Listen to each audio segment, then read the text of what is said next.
नमस्कार, आप देख रहे हैं न्यूज़ वन इंडिया। मैं हूं आपके साथ ऋतु तिवारी। पोखरियाल बुलेटिन की शुरुआत करेंगे। सपा नेता आजम खान की वायु श्रेणी की सुरक्षा फिर बहाल की गई। आजम खान की सुरक्षा हटाने का फैसला जेल में रहने के दौरान हुआ। राज्य सुरक्षा समिति की तरफ से 3 अन्य नेताओं की सुरक्षा में भी कटौती की। बीजेपी नेता अपर्णा यादव की सुरक्षा से स्कार्ट हटा, तो वहीं अपर्णा यादव की सुरक्षा में 3 गनर और 5 पुलिसकर्मी रहेंगे। तो मुलायम सिंह यादव की छोटी बहू हैं अपर्णा यादव। बीएसपी के पूर्व एमएलए मुकुल उपाध्याय की वायु श्रेणी सुरक्षा भी हटाई गई। तो वर्तमान में बीजेपी में है पूर्व विधायक मुकुल उपाध्याय। बीजेपी और पूर्व राज्यसभा सदस्य बलबीर पुंज की भी वायु श्रेणी की सुरक्षा हटी। 18 जुलाई को राज्य सुरक्षा समिति की बैठक में कई और नेताओं की सुरक्षा में हो सकती है कटौती। तो आजम की वायु श्रेणी सुरक्षा बहाल। तो कल सपा नेता आजम खान की वायु श्रेणी की सुरक्षा को हटा दिया गया था। और अधिक जानकारी के साथ एसके वाजपेयी हमारी संवाददाता हमारे साथ फोन लाइन पर जुड़ चुके हैं। एसके, कल जो तस्वीरें आई कि आजम खान की वायु श्रेणी की जो सुरक्षा है उसे हटाने का फैसला लिया गया, जिसके बाद विरोध भी देखने को मिला, लेकिन हालांकि इसे बहाल कर दिया गया। इसके अलावा कई और बड़े चेहरे हैं जिनकी सुरक्षा में कटौती की गई है। बिल्कुल निश्चित तौर पर, क्योंकि अगर हम देखें तो सपा नेता आजम खान लगातार सुर्खियों में रहते हैं। जहां पहले वो अपने बयानों को लेकर सुर्खियों में रहते थे और वर्तमान में लगातार उनके खिलाफ कार्रवाई हो रही है, क्योंकि बड़े पैमाने पर उनके ऊपर मुकदमे दर्ज हैं जिनकी संख्या 52 से ज्यादा है। ऐसी स्थिति में जब वो जेल में थे उस दौरान उत्तर प्रदेश राज्य सुरक्षा सलाहकार समिति की तरफ से उनकी सुरक्षा जो कि वायु श्रेणी की मिली हुई थी उसको हटाने का निर्देश दिया गया था, जिस पर अभी कल ही उत्तर प्रदेश राज्य सुरक्षा समिति की तरफ से एक पत्र जारी किया गया कप्तान रामपुर को, जिसमें ये कहा गया कि उनकी वायु श्रेणी की सुरक्षा हटा दी जाए क्योंकि उनको सुरक्षा की जरूरत नहीं है। ऐसी स्थिति में उनकी सुरक्षा देर शाम हटा दी गई थी। हालांकि उसके बाद रात में दोबारा से सुरक्षा कर्मी उनके घर पर पहुंच गए हैं और दोबारा से उनको सुरक्षा दे दी गई है। हालांकि इस पूरे मामले पर जो अपर जो अधिकारी हैं जो जिले के, उनका कहना है कि उनके पास राज्य सुरक्षा सलाहकार समिति की तरफ से फोन आया जिसमें कहा गया कि उनको सुरक्षा दे दी जाए और 18 तारीख को जो राज्य सुरक्षा सलाहकार की समिति की बैठक होगी उसमें निर्णय लेकर इसका आधिकारिक आदेश जारी कर दिया जाएगा।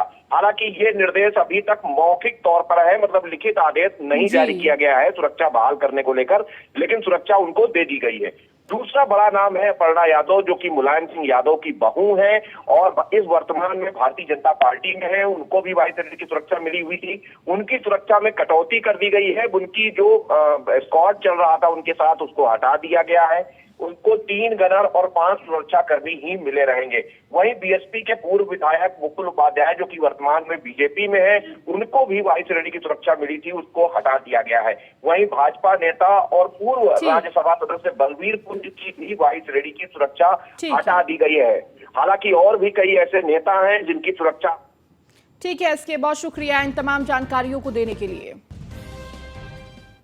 खबरों में आगे बढ़ेंगे। ग्रेटर नोएडा अथॉरिटी के दस्ते पर आग की लपटों से हमला किया गया। गांव में तोड़फोड़ करने आए अफसर पर हमला किया गया। तोड़फोड़ करने गई जेसीबी पर पत्थर फेंके गए। हमले से डरकर उल्टे पांव दौड़ा दस्ता। तो अथॉरिटी के दस्ते पर किस तरह से हमला किया गया, ग्रेटर नोएडा से ये तस्वीर। आग के लपटों से किया गया हमला। गांव के जिस तरह से तोड़फोड़ करने ये अफसर गए थे और उसका विरोध ग्रामीण करते हुए नजर आए। अथॉरिटी के दस्ते पर हमला ग्रामीणों द्वारा किया गया, पथराव किया गया, जिसके बाद जो दस्ता गया था वो उल्टे पांव दौड़ता हुआ नजर आया।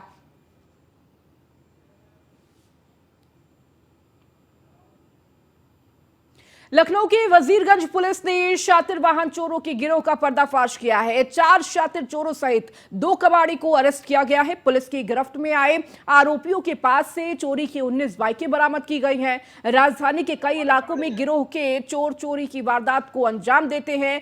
डीसीपी वेस्ट ने गिरफ्तार करने वाली टीम को 20,000 रुपए इनाम देने की घोषणा की है।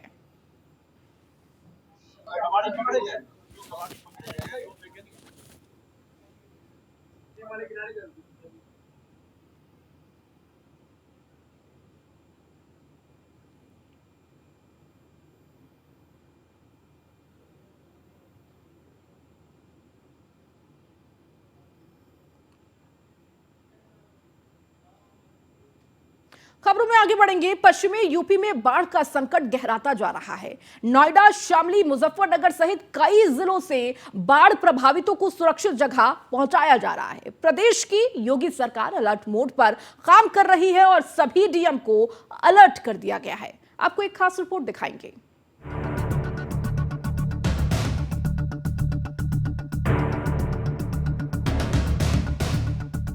अमूमन लोगों को कहते सुना है कि बूंद बूंद कर घड़ा भरता है, लेकिन इस बार बरसात के मौसम में हुई बारिश में घड़ा ऐसा भरा कि रिसने लगा। जी हाँ, इस बार बरसात में लगातार आसमान से आफत की बारिश हो रही है, जिससे नदियां उफान पर हैं। यूपी के कई जिले बाढ़ से प्रभावित हैं। वहीं मुजफ्फरनगर में बाढ़ से हजारों बीघा फसल जलमग्न हो गई है। कई गांव से संपर्क मार्ग टूट चुका है। हालात के मद्देनजर प्रशासनिक अमले ने ट्रैक्टर ट्रॉली पर बैठकर प्रभावित इलाकों का जायजा लिया है। बेसिकली 22 गांव हमारे जनपद के प्रभावित हैं। 5 गांव सदर तहसील के एंड 3 गांव जानसठ तहसील के जो ज़्यादा प्रभावित है, जहां कट ऑफ है। मगर इसमें सारे गांव में हमारे अधिकारी लोगों ने देख लिया है एंड कैंप भी लगा हुआ है। कोशिश है कि किसी को खाने पीने की, दवाई की या जानवर की चारे की कोई दिक्कत ना हो। आसमानी आफत से हर तरफ जनजीवन अस्त व्यस्त हो चुका है।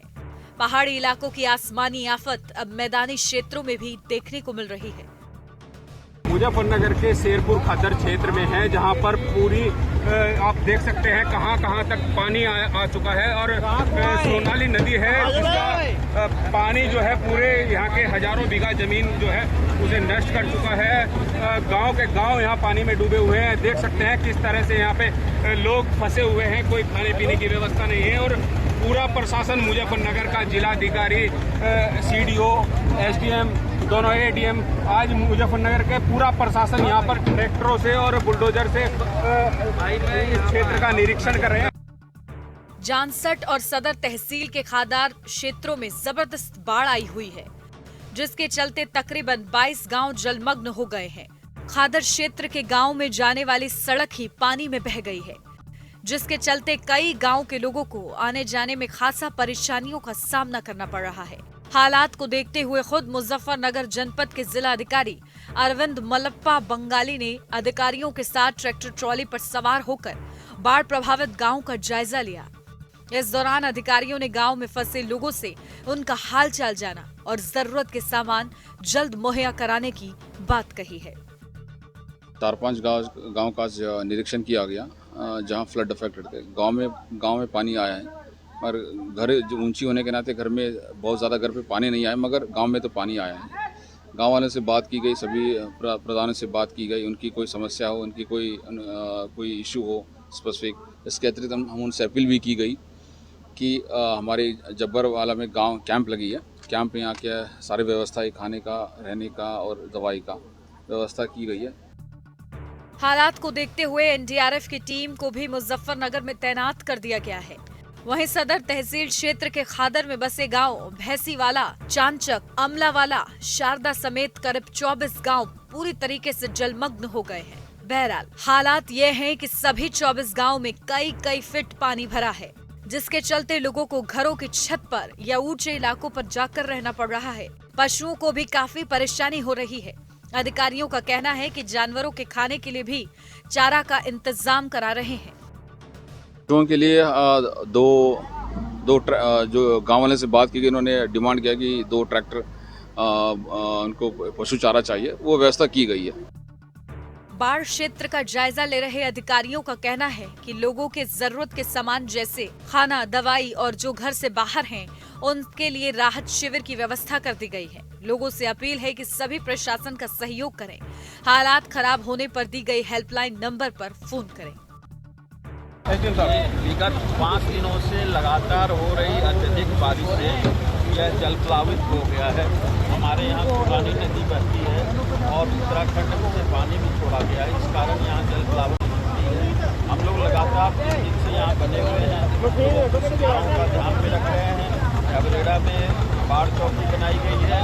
किसान इंटर कॉलेज शेरपुर खादर में वहाँ खाने पीने की व्यवस्था है। इसके अतिरिक्त वहीं से बनवा के हम लोग अलमावाला में भी भोजन की व्यवस्था करवा रहे हैं। कोई परेशानी नहीं है। हम लोग बार बार अपील कर रहे हैं, अपना नंबर दे रहे हैं कि किसी तरह की लोगों को परेशानी हो, तो प्रशासन संवेदनशील है आपकी समस्या के प्रति। जल प्लावन यहाँ पर भयावह को देखते हुए जिलाधिकारी महोदय स्वयं आज सुबह 10 बजे से यहाँ निरीक्षण कर रहे हैं और यहाँ जो भी कमियाँ दुरुस्त करने का निर्देश दे रहे हैं।